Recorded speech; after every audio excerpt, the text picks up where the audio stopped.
नमस्ते दोस्तों, स्वागत है आपका मेरी नई कहानी में। मेरी बहू ने ना एक दिन ऐसी बात कह दी कि पूरा घर शॉक्ड रह गया था, लिटरली शॉक्ड रह गया था। उसने कहा मुझे रोटी नहीं चाहिए, मतलब खाने में चपाती वगैरह मुझे नहीं चाहिए, मुझे बस मोमोज चाहिए। मेरा नाम शारदा देवी है। मेरी बहू निशा को मोमोज बहुत पसंद थे। पसंद क्या, वो तो मोमोज की दीवानी थी, पागल थी मोमोज के पीछे। आजकल तो हर किसको ज्यादा पसंद होते हैं। सुबह उठते ही मोमोज की बात करती थी, शाम को भी मोमोज ही खाने में चाहती थी। घर में कुछ भी बनाओ उसका मुंह बन जाता था कि मुझे ये सब नहीं चाहिए। पूरे घर को उसकी आदत समझ ही नहीं आती थी कि लंच में भी मोमोज, ब्रेकफास्ट में भी मोमोज। शादी के शुरू के दिनों में मुझे लगा ये सब नई नई पसंद होती है, हर किसकी होती है शादी के शुरू दिनों में कि हम स्ट्रीट फूड खाएं, पति के साथ घूमने जाएं, नाश्ता खाएं। लेकिन धीरे धीरे उसकी आदत और बढ़ने लगी थी। मैं उसकी सास हूँ। मैं प्यार से पराठा बनाती थी, वो मना कर देती थी। दाल चावल देकर कहती, मम्मी जी मेरा मूड नहीं है अभी दाल चावल खाने का। लेकिन मोमोज का नाम सुनते ही उसका चेहरा जैसे खिल उठता था, ग्लो आ जाता था।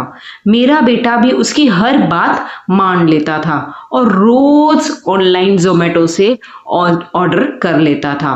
मोहल्ले की औरतें भी इस बात को नोटिस करने लगी थी कि इसकी बहू तो खाती सिर्फ मोमोज ही है और कुछ नहीं खाती है।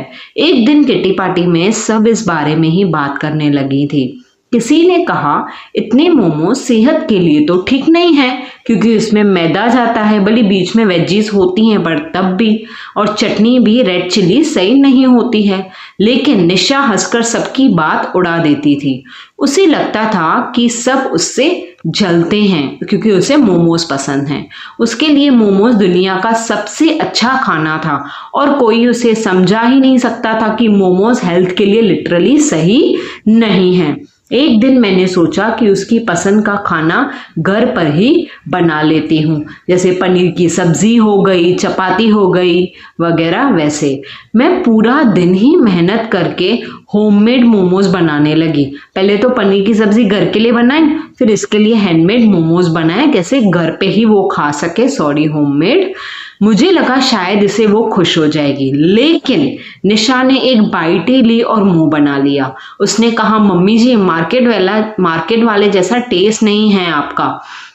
ये सुनकर मेरा तो दिल टूट गया। पहले तो मैंने सीखा, फिर मैंने बनाया अपनी बहू के लिए। मेरी सारी मेहनत एक पल में उसको बेकार लगने लगी थी। उस रात मुझे बहुत बुरा लगा था कि ये क्या है, बार बार मोमोज सेहत के लिए सही नहीं है। लेकिन असली शौक तो अगले हफ्ते मिला। निशा ने लगातार कई दिनों तक सिर्फ बाहर मोमोज ही खाए थे और कुछ खाना नहीं खाया था। ना सब्जी खाई थी, ना रोटी खाई थी, ना ही घर का खाना खाया था।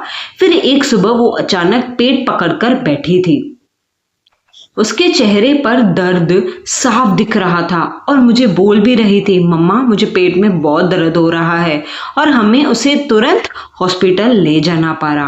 पार्ट 2 जरूर देखना। क्या निशा की मोमोज वाली आदत उसे बाड़ी पड़ जाएगी और कैसे उसे जिंदगी का सबसे बड़ा सबक मिलेगा। पार्ट 2 जरूर देखना। अपनी राय कमेंट्स में जरूर देना। लाइक शेयर एंड सब्सक्राइब करना।